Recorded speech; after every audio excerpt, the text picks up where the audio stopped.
Good evening, folks. Welcome to Mike on the Vikes. My name is Josh, and I'm here to talk about the Vikings offseason so far. We'll start right off with saying that there is a disclaimer here. We're not discussing the draft. If you go back to my last episode, I did talk about what I liked about the draft, what I thought the Vikings did well, even though it meant that we were kind of limited on picks going forward. But I think we did what we needed to do. But anyway, I'll let you go back and watch that episode. If you'd like, or listen to it on the podcast. This is Mike on the Vikes. I'm Josh. Follow me on Twitter at JLime8. Subscribe here on YouTube, or find me on MikeOnTheVikes.com or on Facebook. I'm all over the place, I guess. And if you're here, thank you for joining.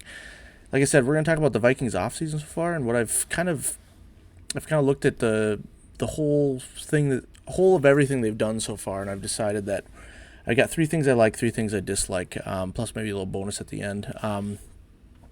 And again, this is the offseason. This is before training camp. This is before everything. We have no idea if J.J. McCarthy is going to be any good. We think so. I think so, but we don't know for sure. And so, as we're getting ready for that, I figured I'd get down my thoughts now so we can see how posterity remembers those things. And if you're someone that likes to call people out when they have bad analysis, bad takes, you can come right back to this video and let me know. So. Anyway, we're going to do 3 things I like, 3 things I don't like based on the Vikings offseason. And again, I'm excluding the draft because I think that's a little bit separate. And I largely liked what we did. I thought we did what we needed to do, albeit from a relatively expensive standpoint. And, we didn't have enough to do more, if that makes sense. So anyway, 3 things that I like. First and foremost, Brian Flores returns. B-Flo is back as our defensive coordinator, and I think we need to consider ourselves as fans very lucky that he is not a head coach again somewhere. I hope it's not because of this lawsuit and because of all that stuff. I don't know what's going on with that. I haven't seen any updates recently, so if there is some sort of discrimination still happening, or if that's part of the reason why he hasn't gotten any more coaching interviews, if that is at all the case, then I am fully in the camp that that's very wrong, and because I think he deserves another shot at that. That being said, if it's a way of waiting for things to play out, if he has to wait for things to play out before he can apply again, if he's just happy here in Minnesota, regardless of all of that, one of the things I like about our offseason, we did not have to look for a new DC. When you have a defense that improved as much as ours did last year, chances are you're going to lose that DC to some interviews. You're going to lose him to bigger and better opportunities. And so the fact that Brian Flores is coming back, I think, is so huge for our team. The continuity there with him and with O'Connell, they know how they like to run things. Everybody's comfortable. It's another year of him putting some of the guys that he prefers in place to run the things that he wants to run. And X's and O's aside, we could dive into some of that, and I would need some other expert help. I'd have to do more research to dive into it anyway. But the good news about that is that this defense is fun to watch, right? He disguises things so well. We have pressure when we need pressure. It's very exciting to watch. And on the heels of the Ed Donatel defense from a couple of years ago, watching Brian Flores' defense work is huge. And on top of that, assuming J.J. McCarthy becomes a starter at some point this year, we are going to have, I think, an above average to elite level defense for our rookie quarterback. And I think that's so huge. He'll be able to overcome a bad fumble, a bad interception, a missed read that leads to a 3rd and long that's not converted, something along those lines. And, I think having a guy like Brian Flores in the house again is going to be a huge boon to even our offense as well. And so number 1 item on my list, things I like from the offseason, is Brian Flores is back, and I am happy. And I hope that you all are happy as well. Number 2, you see on the list there, we signed 3 players this offseason, 2 from the Texans and 1 from the Dolphins, and all 3 of them are guys that I really like. We have Blake Cashman and Jonathan Grenard from the Texans, and then we got Andrew Van Ginkel from the Dolphins. And I really like these signings. I know that neither of these guys is necessarily Hall of Fame, all-pro all the time type of player. But from the Cashman and Van Ginkel side, I kind of grouped them together, both as linebackers. We lost Jordan Hicks this offseason, and he, for what it was worth, I I was never a big fan of Jordan Hicks in coverage, the coverage linebacker, but what he did bring to the table was that elite amount of tackles, and you need guys to make tackles, simply put.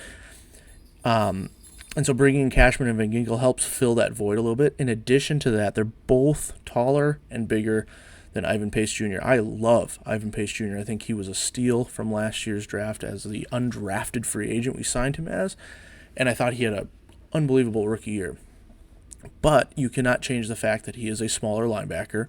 You see him on countless times getting absorbed by the blocking schemes up front. He can't help stop the run as much as I think he would be able to if he was bigger. And so the fact is he's going to always have to deal with that. And I'm not trying to knock him at all. I think Ivan Pace is great, and I like having him on the team, and I love having him on the team. But I think adding some bigger guys like Cashman and Van Ginkel, some proven guys, some guys who are kind of basically into their prime right now, Van Ginkel maybe a little on the older side, I think that just makes it it's a nice linebacker room to rotate through. And when, if there are two on the field most of the time, then you have a third guy rotating and fresh. And I like all three of those guys as a kind of linebacking committee, is kind of how I'm viewing it. Because neither of them are going to be necessarily, all pro level linebackers, but they're all good players. They're all really good players. They're all smart players. They're all guys that are going to put up stats from, and be on the field. I know Andrew Van Ginkel was sitting at, he played 66% of the snaps on defense for the Dolphins last year. It was Cashman. Sorry, I'll pull it up here for a second. He was at 71% of the snaps. Like, these guys are used to be on the field quite a bit, but also they don't need to, they're not going to cause any problems and say they need to be on the field at all times for this and that. So I just like those signings a lot. And then before I move on from this, Jonathan Grenard, he's kind of probably our splashier signing of the offseason, and it was a needed one. We lost Danielle Hunter, and I think a lot of us kind of figured that would be the case, especially when you find out how much dead cap you're gonna have to owe Kirk Cousins. I don't know if that was the only reason, but I'm pretty it was pretty obvious that Danielle Hunter coming back to the Vikings was going to be tough, and that's a bummer because he had a great season last year, and when he's been healthy for us, he's been a monster. And so you don't like to see Danielle Hunter go, but when you bring in a guy like Jonathan Grenard, I think you're very happy. We signed him for 4 years, $76 million, it seems like a lot, and on paper it looks like a lot more than Danielle Hunter. But what I like about the Jonathan Grenard signing, he's just rounding out into his prime. Unless last year is some sort of anomaly, he really exploded onto the scene. He had 12.5 sacks last year. Really was productive for the Texans. And we locked him in for a 4-year deal, and he's only like 20, I think he's 26, if I'm not mistaken. Yeah, he's 26 years old, so it's right in the middle of his prime, ready to be a contributor. And on top of that, there is an out after the year 2025, heading into the 2026 season, or right around there. I'd have to double check the numbers on that, but there's an out where there's not a huge level of dead cap, because this year his cap is just under $6 million. Next year it balloons up to 22.3. So he is on the spendier side for the Vikes this offseason, but at the same time, 12.5 sacks. We lost Danielle Hunter. We lost DJ Wanham, our complimentary sack guy. We needed edge help. And so when you bring in Grenard, who's approaching his prime, so young but also proven, and then you take Dallas Turner in the draft. I know I said I was going to talk draft, and I'm not going to dwell on that, but I like that chemistry there. I like that. That makes sense to me. When I'm a fan looking at what our front office does in the offseason, it makes sense to bring in a proven guy and to draft an elite level talent and put those guys together on the edge. And again, with Brian Flores returning, I can only imagine how much fun he's going to have drawing up schemes for those guys to get in and get some sacks and some pressures for us.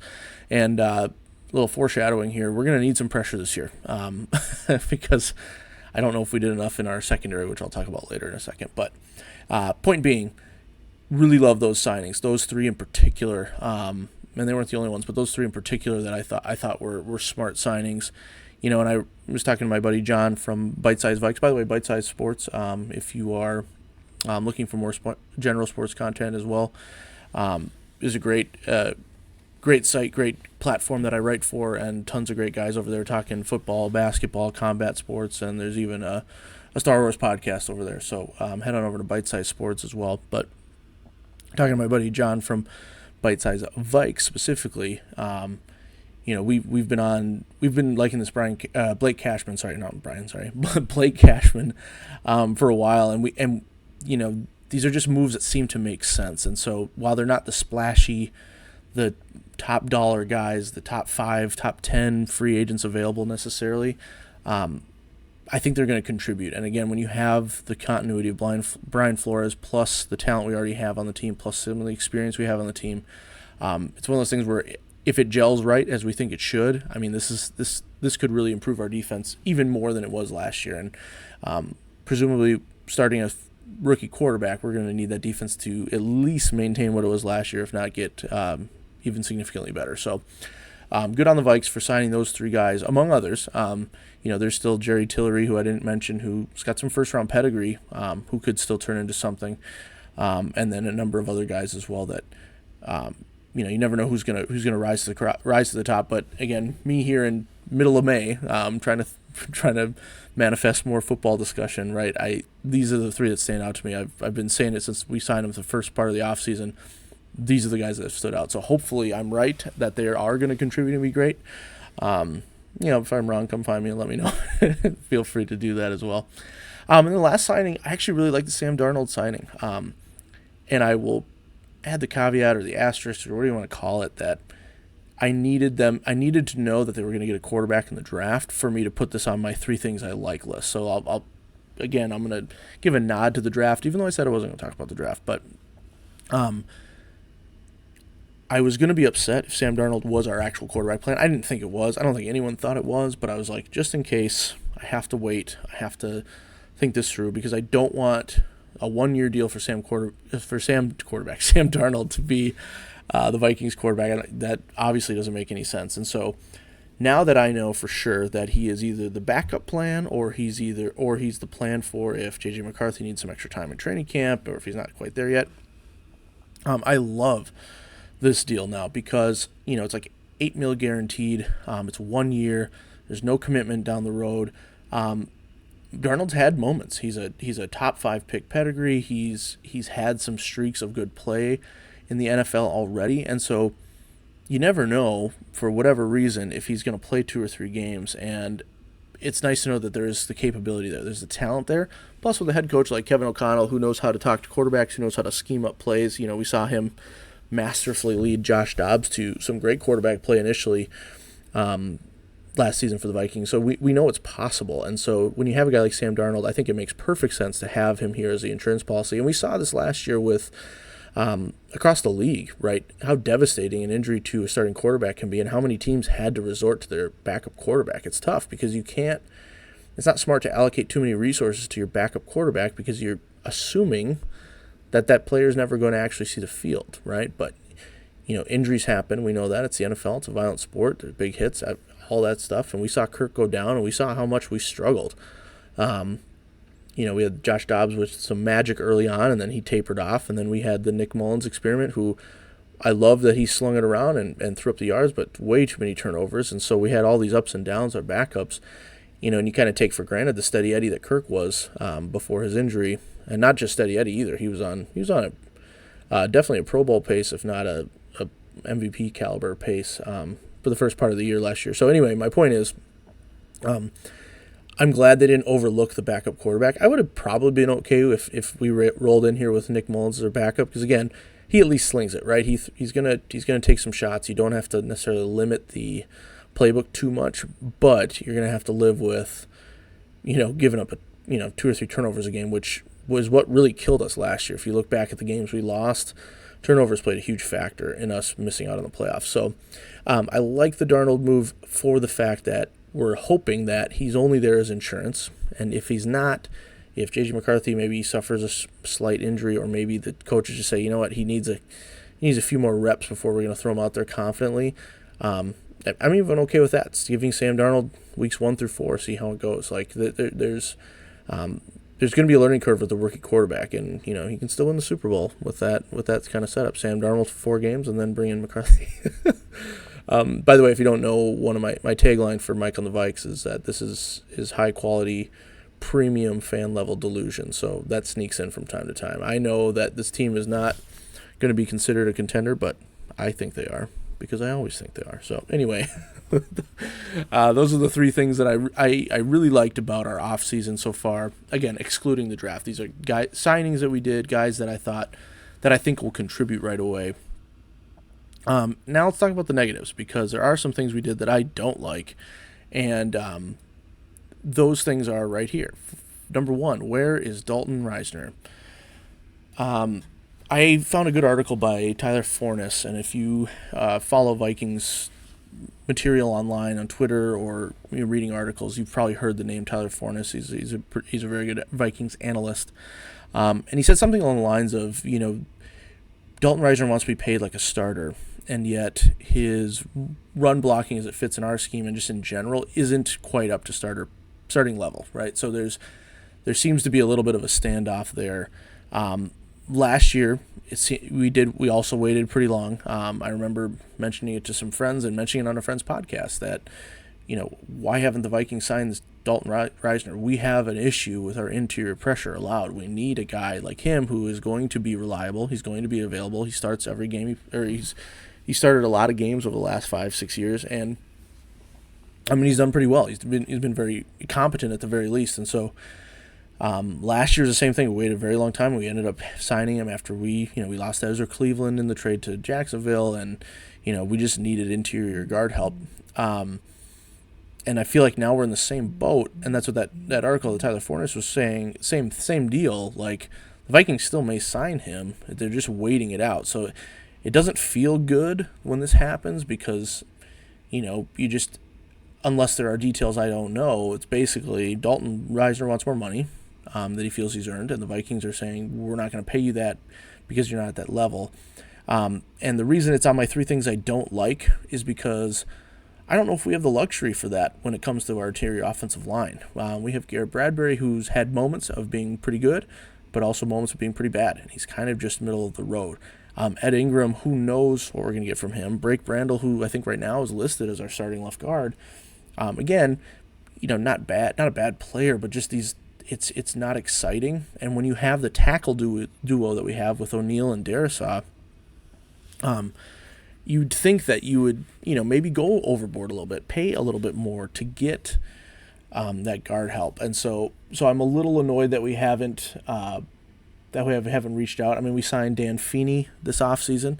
We have Quesenberry who re-signed, but outside of that, it's not like we signed a bunch of other guards either. And then the one offensive lineman we took in the draft, Walter Rouse, I know I wasn't supposed to talk about the draft, but he's a tackle as well. And so the interior of our offensive line is still an issue. It's been an issue when we had a quarterback like Kirk who didn't move around very well, and so now it's still an issue. And I'm just wondering, at what point do you just say, screw it, we're going to give Dalton Risner what he wants, because we at least know that he's going to be on the field. We at least know he's going to be pretty good in pass protection. We know he has experience in the position. He's experienced with this team. I can't imagine his run blocking is that bad. That's not worth the investment. So that's one thing I don't like. I don't like this weird holdout, unless he's asking for something exorbitant. You just got to sign him, get him in the room. Worst case scenario, he gets hurt or he's not as good as what we have, and that's honestly best case scenario, right? Because he's never been the guy you bring in to be your all-pro guard. He's a starting level guard, I think, for the most part in the NFL, and so get him in here. We gotta see what happens. That's number one thing I didn't like about this offseason so far. Number two is Shaquille Griffin, and this is not an attack on Shaquille Griffin in the least. It was just the fact that he was the only cornerback that we signed in the offseason. We drafted Kyrie Jackson, but again, we're not going to talk about the draft, and we've had some hit or miss luck with guys that we've drafted to play cornerback. If you've paid enough attention recently, right, there are some of our most recent draft picks have not panned out, and so again, Shaquille Griffin's had some really good moments, but over the past few years, he's only started 2 games. He's going to be 29. He's kind of getting to that upper age bracket for corners. And so to me, that feels like a depth piece addition, right? That feels like a guy you're adding to add depth. And when you look at our cornerback room, I know Byron Murphy is still a guy I like, but he didn't have quite the impact that I thought he would. Caleb Evans has been my guy since we drafted him, and last year I started to see things that I did not like, and that unfortunately, I don't know if he's going to be an answer out there on the outside either. And then Andrew Booth, you would think he would have had time to be on the field more, and he's been hurt as well, so who knows exactly there. But there's a lot of question marks. There's a lot of unproven guys in our cornerback room, and the fact that we only brought in one guy in free agency bothers me, and that's why it's the second thing I don't like. So again, it's not Shaq Griffin himself. It's just simply that I really wish we would have. Really wish we would have done more. Now, I think probably the main reason is we don't have any cap space, right? The dead cap we owe to Kirk has really put us in the negative, and that's unfortunate because the best corners available we probably didn't have a shot on, right? Like, there's no way we were going to be able to bring in L'Jarius Sneed or Jalen Johnson. Chicago got him locked up. I wasn't really into the Stephon Gilmore. He's in his mid-30s now, and I don't know if he's got enough in the tank, so I'm not offended that we didn't go for him. Sean Murphy-Bunting was available, Kenny Moore, Adoree Jackson, Steven Nelson. Like, these are some names, some guys that had some really good years last year, some guys that have had impacts for a few years that, they're all kind of in like the $10 million per year range. And I think that's where I kind of land as I feel like when organizations want a player, they find a way to make that sort of contract work. And so maybe there's other things at play. I'm not an insider. I don't have I don't have the ear of anyone who knows anything really, so I could be way off base here, or could have just been an impossibility. But I don't. That's something I don't like. I don't like the cornerback room we have, especially when you have a Brian Flores defense that's gonna leave their corners alone for significant amounts of time. Right? You need guys that want to battle, want to fight, and when. As much as I loved what we did in the first round of this draft, it was really depressing watching all of these good corner prospects that I'd studied in the offseason get taken by us waiting all the way to pick 108 before we were able to get Kyrie Jackson. So, and maybe he blossoms and maybe the other guys step up. Maybe Caleb Evans has a rebound year. Andrew Booth maybe figures it out. Like, there's still a lot of potential here. I just don't like that we didn't add much to the room is kind of where I'm going here. I wish that Shaquille Griffin was in addition to 1, 2, maybe 3 other guys that they could have afforded to bring in and say, hey, best players play, let's get some competition going. We need some help in the secondary. And so while I think Shaq Griffin is a nice addition, I think he's more of a depth piece. And I think that I don't like that he was the only one we brought in the offseason. So that's why he's on that's why his name's on the list. I probably should have phrased that a little bit better so it wasn't like an attack on Shaq Griffin, because I'm definitely not attacking him. And then the third thing, this one is, again, I mentioned earlier, this is premium fan delusion. Mike on the Vikes, we are fans first before we're analysts, and I say we like I'm more than one person, but it's just me. And so ask anyone that knows me, my level of Viking fan delusion runs deep. And so one of the things I don't like about this offseason is losing 2 of my favorite players from the Vikings. And I'll start by saying I understand there's a logical reason why these guys aren't on the team anymore. I totally get that from a football standpoint, from a business standpoint. And hopefully that they get better opportunity as well. I understand why we don't have KJ Osborne and Alexander Madison anymore. So this is mainly like a shout out because, again, as a fan, KJ Osborne has, he had a little weird case of the dropsies at times last year, but the year before, he had so many moments that were underrated for me. If you think back, most specifically, the one I want to reference here is the greatest comeback in NFL history when we played the Colts. There was one player that played well that whole game for us, not just in the fourth quarter, and that was KJ Osborne. If you watch some of his earlier catches, the fact that we even had yards and things and even had the fans had something to cheer about, he had some big plays early that didn't really make an impact because they didn't score, and the score was so lopsided that everyone was like, what is going on? If you go back and watch those highlights, you see a KJ Osborne who's trucking guys, who's playing at 110% and, single-handedly contributing to a team that's not doing anything around him. And so I'll always remember KJ Osborne for that performance in particular, and then just he's made a ton of great catches for us over the years as well. And so while I know he's not necessarily an elite talent, he's not going to be, wide receiver one anywhere. He's one of those guys that you like having on the team. You feel good about having him on the team. You trust him, and then all of a sudden, the business side of things kicks in. He's not there anymore. It's kind of a bummer. And so, just wanted to say fairly well. Shout out to KJ Osborne, and also my guy Alexander Madison. Another guy where last year wasn't his best showing, and I think that's part of the reason why he's not here. I don't know if he was cut out to be a running back one, but he had a weird case of the fumblerooskies, which was super bizarre because he's never really had that issue, which is a bummer. But I don't like not seeing him in purple. It's weird to say he's going to play for the Raiders this year because I picture he's one of those Vikings through and through guys, and so again, more of a shout out than anything else. Alexander Madison. What I will remember from his time in the Vikings is we had a running back. The running back he backed up, Dalvin Cook, injured himself. That sounds bad. He didn't injure himself. Dalvin Cook, got hurt a bunch when he was with the Vikings. It wasn't always for the whole season. It wasn't always super detrimental, but he missed a few games almost every year. And one of the things we took for granted as Vikings fans is that our backup was good, was really good. When Madison filled in for Cook in those contexts, he would often run for over 100 yards. His fresh legs, he was sharp with his cuts. He was super productive. I remember I listened to a lot of fantasy football podcasts, and everyone was saying, "Okay, Cook's out. Madison's he's a top 12 running back this week at the bare minimum," because our offense was good and we didn't miss a beat. And I think that's something to be commendable, or something is commendable, I should say, or something that should be commended, because how often do we see a star player go down and you have to alter the offense, you have to alter the play calling, you have to just do things differently, and it kind of throws people off, and it's weird for the team for a while. That was never the case when he would fill in for Dalvin Cook, and so in that role, he was elite. As a RB1 leading into this past year, yeah, for sure. Wasn't his best year. Wasn't all his fault either, but wasn't his best year.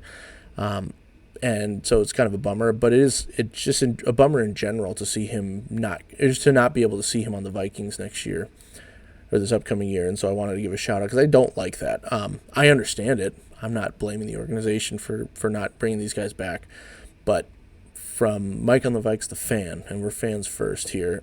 Again, here's with the we pronoun. Who knows what I'm talking about?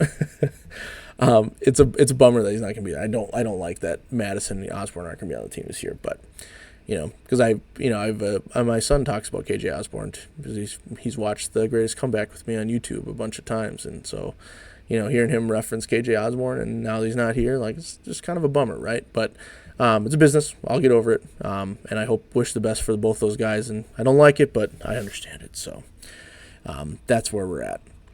All right. I promised I would include this somewhere, and I need to get this on. I need to get this on the record. I have a bonus thing for you, a bonus like. And one of the things I like about our off season, I just want to kind of be on official record with my opinions on this, and we'll see how it all plays out. But I love how it played out with Kirk Cousins. I've been talking with friends about this. I've said it to numerous people, but I don't know where I've said it officially for anything, so that's why I'm saying it here. But in my perfect world scenario, we give Kirk Cousins a 2-year, albeit pretty expensive contract, and we also draft a quarterback like J.J. McCarthy or maybe Jaden Daniels or maybe Drake May, whoever was available, right? I wanted to keep Kirk for 2 years and bring along one of the younger prospect quarterbacks because this was a deep quarterback class. That would have been my ideal scenario, okay? That being said, I did have a line and a limit, and paying him what Atlanta paid him was not what I wanted to do. And nothing against Kirk. He's a top 5 Viking quarterback of all time, to be honest. And you could argue top 3 in various ways. He was great for us. He was great, and he needed help. He wasn't a win on his own type of quarterback. But when the team around him played well, he definitely elevated the guys and obviously led the offense well and put up great numbers. And so nothing negative against Kirk. You go get your money if you can. That's part of the deal. This is your job, and for these guys, they don't get to play for a super long time usually. So if you can get paid, get paid. So I'm not anti-Kirk and getting paid or anything like that. But we are the team that from the beginning, Kwesi has said, this is a competitive rebuild. And that's music to my ears as a fan because I never want to not be competitive. I hate rebuilding. I hate tanking. I hate those things. Like, I understand it's necessary in some regards. Like, this year, we might start a rookie quarterback, and that could go really poorly, and I guess we're rebuilding because we got to, keep repopulating the roster around him and make sure it's good for the future. We're not really planning for this year, and so I understand that. But a 2-year Kirk deal could have kept us in a competitive rebuild because you have enough guys coming in on rookie deals. You can work with that. But paying him for 4 years for $180 million, that just locks you in way more long term, and so you're kind of committing to a win now window with Kirk. And I didn't want to do that wholeheartedly. It was just it's not at the right time for us and for Kirk to be in Minnesota for that. So this is my bonus like of the offseason. I love that we drew a line in the sand. I don't know if we offered him a 2-year deal. In my head, I feel like we talked about that with him, but again, I'm not in those offices. I have no idea what's actually being discussed. And so I love that we didn't pay him what Atlanta paid him. And actually, prior to the draft, I thought Atlanta did the right thing too, right? Atlanta has in place one of the better offensive lines, at least a top half of the league offensive line.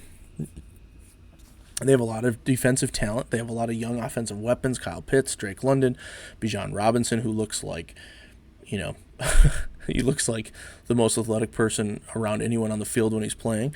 Like, Atlanta has all the pieces in place. They just needed the quarterback play. So I even liked the expensive deal from Atlanta's standpoint because with that team and a competent quarterback, easily could win the NFC South, easily could make the playoffs, and who knows, right? And so I didn't even judge Atlanta for that. Now, when they spend their 8th overall pick on Michael Penix, one of the older prospects at quarterback, instead of taking another young elite talent to pair with all of what they had, that's when Atlanta loses my respect because that was a super dumb pick. I don't care how much you like Michael Penix. He's a great quarterback. I think he's great. But you don't take him at 8, and you don't take him when you just paid Kirk Cousins that amount of money. And so I'm sure everyone in the world is saying that right now, so I'm not going to dwell on that. But in terms of the Vikings offseason, again, I'll just repeat myself and try to wrap this up. It's a long story longer situation, I suppose. But I feel like the Vikings handled it well. I feel like Kirk got paid, so good on him. And I feel like Atlanta did well. Again, this is all before their draft debacle.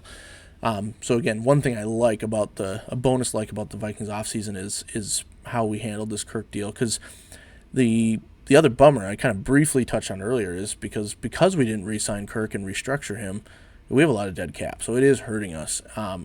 But I think that you got to take your lump somewhere with him. We've been pushing his money down the line, restructuring. We've been doing all that.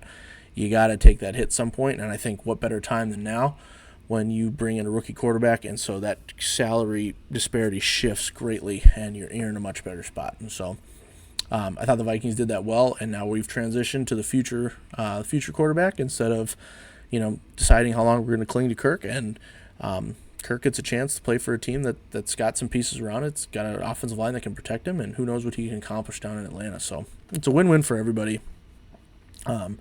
And so definitely makes my list of things that I liked about this offseason. But it's a bonus one because 4 things you like and 3 things you don't like doesn't really work as a tagline. So I hope people understand. But anyway, this was Mike on the Vikes, talking about the Vikings offseason. Trying to exclude the draft stuff, even though that's still the exciting things. And again, my purpose tonight was to get all this out in the open, so that when training camp starts, when the regular season starts, we can all look back and say, "What in the world was he thinking then?" So, but that's what happens when you're a delusional fan. Either way, shout out to the Wolves. Game 7 against the Nuggets in a couple of days, so go root on the Pups while you wait for Vikings football to begin. Again, this is Mike on the Vikes. You can find me at mikeonthevikes.com. There's not a lot there right now because I haven't been writing on the blog too much. I do have a Facebook page as well, at jlime8 on Twitter, or you can email me at ultimatedrivehome.com if you have anything to say. Anyone that listens and takes the time to give this a shout, I appreciate that. Otherwise, have a good night, everybody. Skol to the bowl.